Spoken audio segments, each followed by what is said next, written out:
Am I the jerk for demanding my sister pay me if she wants me to babysit my nephews, even if her best friend's mom is dying?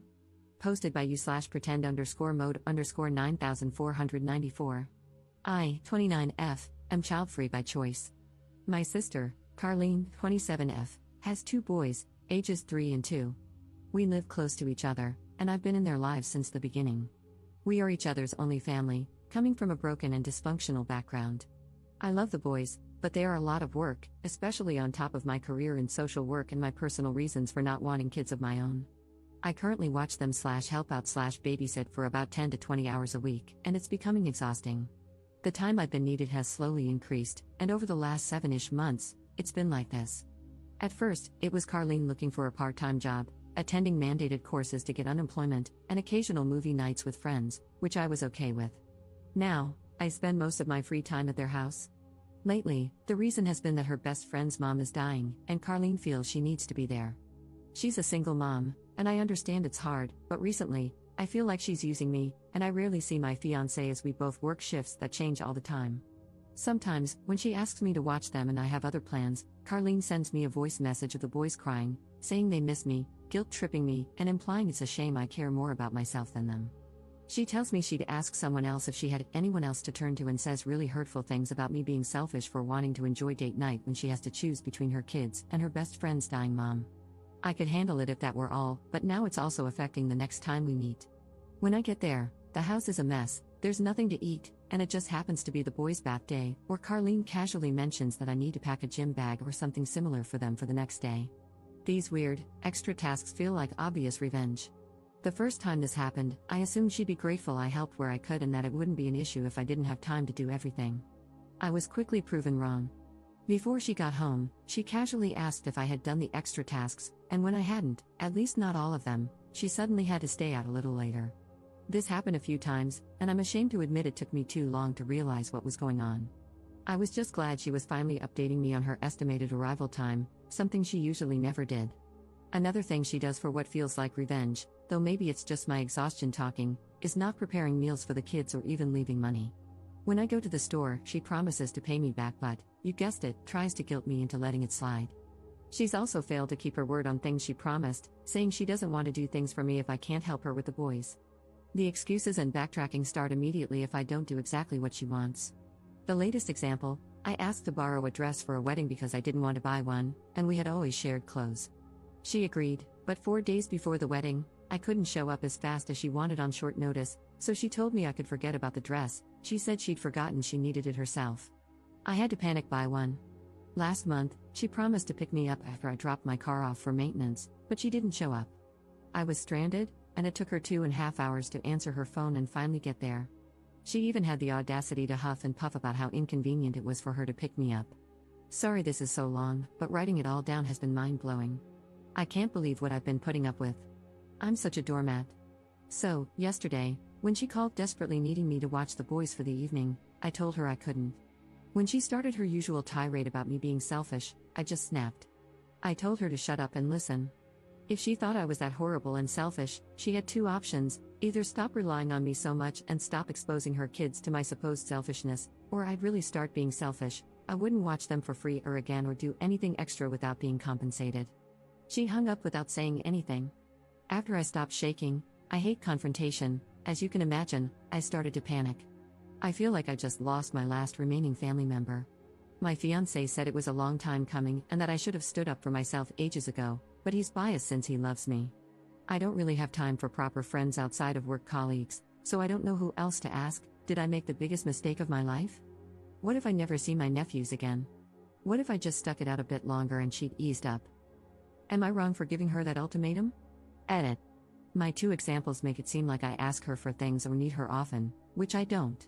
The promises she breaks can be as simple as having food for the boys when I'm with them. The dress and leaving me without a ride are just specific events that were easier to explain, but I quickly realized they aren't accurate. Relevant comments. Commenter.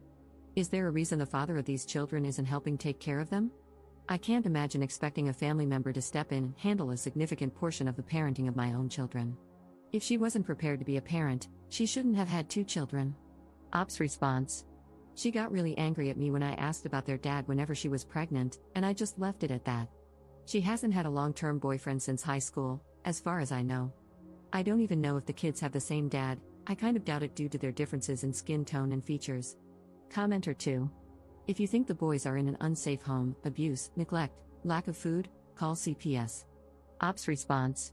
I'm a mandated reporter due to my profession, and I've been trying to distance myself from the situation to assess whether I need to make the report. However, it's always so subtle, and she knows what to avoid doing and saying because she grew up with CPS. Commenter 3. You know that never seeing your nephews again is never going to happen. Your selfish sister has been taking advantage of you for too long, and to her, you standing up for yourself is just a temporary setback in her manipulations.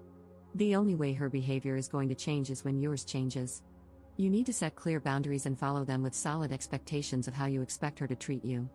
For example, guilt-tripping, name-calling, accusations, etc., need to end. If she tries any of these manipulative tactics, there should be clear consequences, and you need to follow through. If you tell her you can't babysit and she starts the guilt, tell her something like, "No babysitting for a month because of your behavior." Altering your behavior is the only way you can change hers. Oh, and all those times she needs to comfort her friend with a dying mother, you realize that's just BS. She wants free time away from the kids and is just trying to play on your empathy. Your sister is a class A jerk. Ops response. Thank you, I feel so stupid.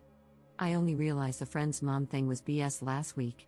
I asked Carlene how she was doing, and she took a second too long to remember what I was talking about. Update 3 days later. A lot has happened. I'm trying to write concisely. During the first 24 hours after I gave her that ultimatum, I decided not to answer her calls or texts to let her cool down. She called 77 times and sent over 100 texts and voice messages. They were mostly just her calling me a horrible person who abandons her family. With my fiancé's help, I outlined a few rules for the future in case she comes to her senses and agrees to my terms. I wanted them ready, even though it seemed like she would never come around. My conditions included watching them up to 3 times in 2 weeks, for no more than 4 hours at a time. Meals needed to be provided. No bath time or bedtime. I wouldn't spend any money. I received messages from an unknown number accusing me of being a horrible sister because now they have to watch their mom die alone without Carlene there to comfort them. Based on my earlier suspicions and the language similarities, I believe it was my sister pretending to be her friend. I talked to my supervisor on Friday afternoon and asked for her opinion. I first asked if it was okay to discuss personal matters, and she was great about it. I don't work with children, and CPS has never been part of my work, so I wanted to double-check with someone more senior. We made a report together on Carlene. The supervisor said it was better to do so, especially now that things have escalated and she might retaliate against me by harming the boys, as she's clearly not above that. I'm probably going to give her next week to cool off before resuming contact, and depending on what the messages and voice messages say then, I might reach out. If they're as abusive as they are now, I probably won't respond at all. It makes me unbelievably upset, but I hope the boys will eventually have a more stable environment without me, as she's using them as pawns against me. My fiancé says hello and wants everyone to know he's here for me. He also wants to assure everyone that I'm not really that much of a doormat, just when it comes to Carlene, for some reason. I'm looking into counseling through my work since it's too expensive out of pocket. Thanks for the messages and the reality checks I obviously needed. For some reason, I became blind to my sister's behavior and was only concerned about losing the boys from my life. I'll probably update when or if I resume contact with my sister if people want to know how it goes. Additional info from Up. It's only Wednesday, and I just blocked her. I don't understand when she sleeps. I've been getting messages and calls every 2 to 4 hours since last week. I'm crying because it feels like I'm shutting my nephews out, but this is exhausting. My fiancé has been checking the messages twice a day to make sure there's nothing important in between. I haven't read any of them. It's just her calling me names and cursing at this point, not even coherent sentences. Still nothing on the CPS report. Relevant comments. Commenter. I suggest you and your fiancé have a discussion about whether or not you would take custody of the kids if it came to that. Your sister sounds like she may land herself in jail or decide to abandon her kids. It's better to be prepared for any possible outcomes, including CPS removing them from her care. Ops response. Oh wow, true. We definitely don't want kids, but if the alternative is foster care for them, we might have to take them in. I'll talk to my fiancé as soon as he gets home from work. Second update 1 week later. Boring update, but my fiancé unblocked Carlene for a few hours to see if she was still sending abusive messages, and she was. Nothing new there. CPS called and asked for more information, which I provided. They wanted specific dates and proof, so I sent them a lot of screenshots of messages with Carlene. I chose to make the report with my name on it, as I felt it added credibility. It also kind of felt like a punishment for waiting so long to make the report, meaning my sister could now know for sure that it was me who made it, and I'd face the consequences. I've had one Zoom appointment with a psychologist through my work. It's been great so far, and I already got homework on boundaries. It seems fast, but she said they're trained to move quickly since we usually get 5 visits, and there should be progress within that time. I haven't heard from Carlene or the kids, other than the abusive messages. I'm ashamed to say I've driven by the house a couple of times just to see if everything looks normal, and it does. I had a talk with my fiancé after a commenter suggested the kids might need to be removed from Carlene and asked if we were planning on fostering or anything if it came to that. We aren't, we don't want kids and have known that from the beginning. Day-to-day life as a family with kids sounds absolutely horrible. To be honest, there's nothing that appeals to us. We don't even want pets. We would become resentful and probably lose ourselves in the process if we went there. I don't know how much there is to update after this, maybe if contact resumes, but honestly, I'm afraid to send her anything. She's just insulting me, and I don't think she'd even really read what I wrote if I tried. Relevant comments.